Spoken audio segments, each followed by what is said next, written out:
Hey everybody, Steve Colescott here for the Iron Subculture Podcast, covering all aspects of powerlifting, bodybuilding, and strongman training and nutrition. Come on, Steve! Of course, the children from this assembly line belong to the state to be scientifically trained for conquest.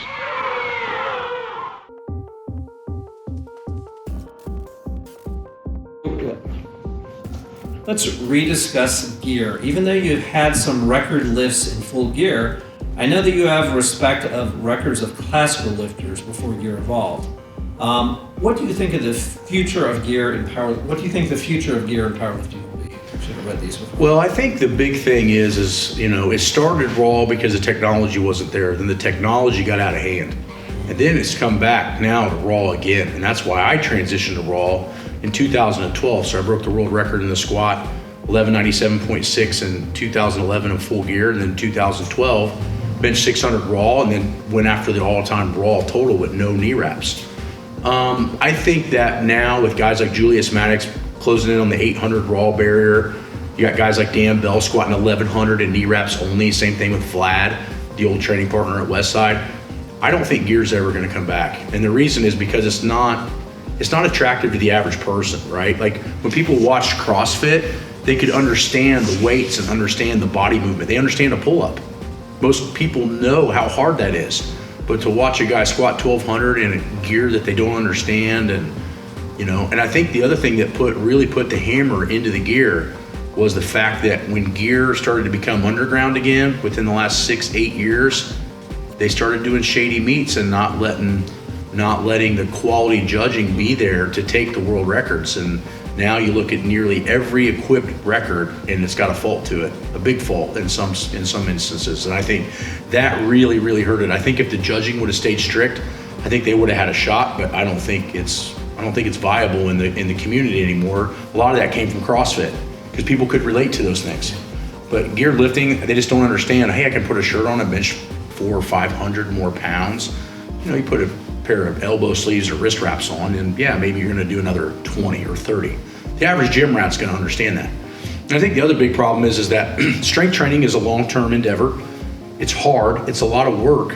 So therefore, it's really unattractive to the average people in the world today. So you've already made a small environment with the amount of people you're going to attract, and now you've completely separated it into this extreme level where it's not carrying a lot of respect at the moment, and two, nobody understands it. And I think those are two things that are going to kind of keep it in the coffin for a long time, maybe forever. You think it's accurate to think of them as almost like two different sports?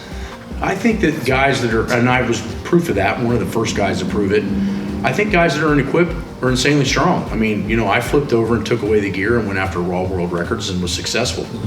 But I think that a lot of the new guys training in gear, you don't see them posting a lot of things raw because it's just not there. And I think that's a big issue. So the days of George Halbert, Kenny Patterson, Chuck Vogelpool, if you were to pull the gear off of them in that day, they still would have been top 5 or top 3 in the world in their respective weight classes, in their respective lifts raw. I mean, I watched George Halbert do a 625 bench at 220 body weight. I mean, give me a break. So he only benched 766 in a shirt. That makes sense to me. Put 100 pounds on a shirt or something of that nature. But I think now what the problem is that the guys, powerlifting got just popular enough on social media with Instagram and YouTube and all these other things that they found the freaks like Julius Maddox that are benching 782 is what he did today. That was a monster bench press in a shirt 10, 12 years ago. And now it's the raw world record. Yeah. So which one are you going to watch? You know what I mean? Yeah. Let's discuss a little bit about sled work. In the 3 or 4 years I worked as editor for elitefts, we never did the sled. And actually, when we would do that, we'd get John Meadows would come in. He'd use the sled more than us. Mm-hmm. He'd kind of push it backwards to hit some quad stuff. Yeah. What are your thoughts on it? When you were back at Westside, I'm guessing you used it a lot there. Is that something you still use? Is it something you recommend? We do it seasonal. I mean, obviously in Ohio, and the same thing, it was seasonal at Westside. We didn't go drag the sled when it was 20 degrees outside like it is now. But We have found that I think the sled for most people is a very viable exercise based on one particular factor. It's traction based. If you're trying to go forward, the sled's trying to go backward, you're getting a little bit of traction or at least no compression in the lumbar. And I think that's what needs to be constantly taught in powerlifting, bodybuilding, and any strength sport. You got to figure out a way to get stronger and save your spine and save your joints. And that's just what you don't hear anybody talking about. It's get stronger, or go more prehab, or do this. Well, what about how do we get stronger with reducing mileage? Well, so the sled is definitely one of those key components that can allow you to get those particular gains without beating your body into a pulp, you know? So I find that with raw lifting becoming so popular is that it's almost dumbed it back down, and everybody's went back to Chico programming and doing crazy shit all the time. And you notice now that the lifters' careers are shorter. And I think a lot of that's because there should have been a hybrid of what Louis was doing. I think if Louis and Westside would have saw the transition to raw come sooner, and Louis wouldn't have been so set in his ways in his 70s at the time, that I think if he'd have flipped to raw and found 10 or 15 really good raw lifters, that it would have changed how everybody trained, even now. But I think because it's associated with gear squats and that kind of shit, I think box squats and all that got a bad rap again, and you got a few guys like me and a few others telling people, hey, you need to do this stuff, you need to do that stuff. But I think the sled is a huge proponent to getting better for everyone based on the fact that it's traction. What's, my last question for this, what makes someone a champion? Well, I think that's different for everyone. For me, it was persistence. For others, it was genetics. So I'll explain the first. So persistence for me is, I remember when I was 20 years old, I had just turned 20, and I squatted my first 700 in the USAPL, which is no easy task. And I squat 700 when I'm 20 years old, and I meet Ed Cohen for the first time. And Eddie Cohen comes up to me and goes, hey man, if you can hold on for another 10 years or so, you'll squat 800. Well, tell that to a 20-year-old. You're gonna tell me I gotta wait 10 more years? I'm gonna get 10 pounds a year stronger? Most people are gonna look at that as a huge detriment and possibly quit or just say, screw it. For me, I like to train. And I knew that if I could outlast people, that I could be the best, but I wasn't gonna be the best right out of the gate. I think that some people, like Larry Wheels and a few others, I'm not discrediting what they do, the gains come to them so easy that they don't respect the poundages, and then they end up getting injured all the time. Like case in point, he just tore a bicep, I think last week. Again, he's had more cumulative injuries in the last 3 years than I had in a 25-year career. And the point is that I was always a persistent lifter. So the other side of that's genetics. So now you flip to the other side. I think what makes people a champion is it's got to be something inside that's already there. It just has to be polished. I don't think that most people are going to take the route that I took, which is persistence. They're going to either have the genetics or not, right? I mean, Maddox, for example, just took the world record in the bench 50 pounds higher than it's ever been before, okay? He's only been lifting for 5 years. How is that possible? He's a genetic freak.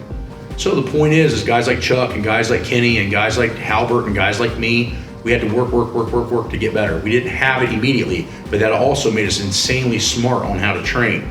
And some guys that get things genetically, they just don't know. And then here's the problem is you only have that shell of perfection for so many years. And then what's your value after you're not a circus clown anymore? Meaning you're not the strongest guy in the world. What's your value? Well, if you didn't have to learn to get that strong and learn how to adapt all these different modes and modalities, then what ends up happening is that you're no value to anyone. You're just one of those guys that they go watch highlight reels from, right? They don't know how to coach. They don't know how to adapt any of that shit to other people. And now you're a useless guy in a sport where you were the shit. But the problem with powerlifting is you're really good, right? You break a record, for instance, you get injured, nobody knows who you are in 1 year.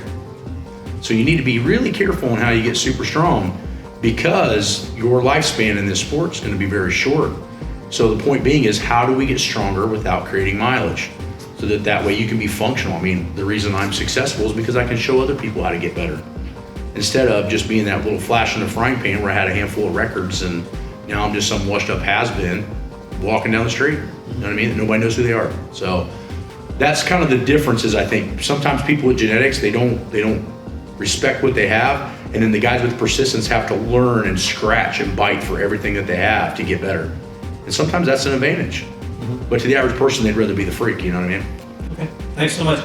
Hey, can you tell people how to get some of your information? What's the best way to contact you? Yeah, so we're at winningstrength.com. That's the website. We do online coaching. We have a Patreon channel, which is a paid channel where we put workouts and we put special projects that we do that we don't show to everyone.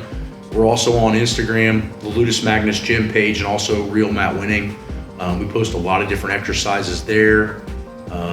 That's mostly what we feed out to. But then we're on also YouTube, and we have a huge over 200 selection of library of exercises that we put, or different training things and questions like what you're asking is on our YouTube channel, Winning Strength. Okay. Good seeing you. It's been 3 or 4 years, so it's great to see you. Yeah. And I appreciate talking to people. No problem, man. Hey Matt, can I get that shirt that I talked about? Yeah, go ahead. Like, what size you wanting? an extra large, either gray, black. Yeah. Even red's good. Yeah, maybe try a large. The XLs are for pretty big dudes. I'd try the large. Okay. It's right over there. That sounds good. Oh, this one's pretty sharp. Yeah. Yeah, I like it. You know, when I do some of my videos, I'll definitely make sure I'm showing off the logo there. Yeah, give that a whirl, but I'll tell you what, we've been experimenting with flipping them inside out so that logo actually sticks to your body. It's kind of like wearing a bed shirt. Might add maybe 15, 20 pounds. And if you get 15, 20 pounds on that bench, it's going to be a big deal for you. So I'll give that a try. Thanks, man. Yeah, not a problem. I appreciate dude. it. Take it easy. Good seeing you. Yep.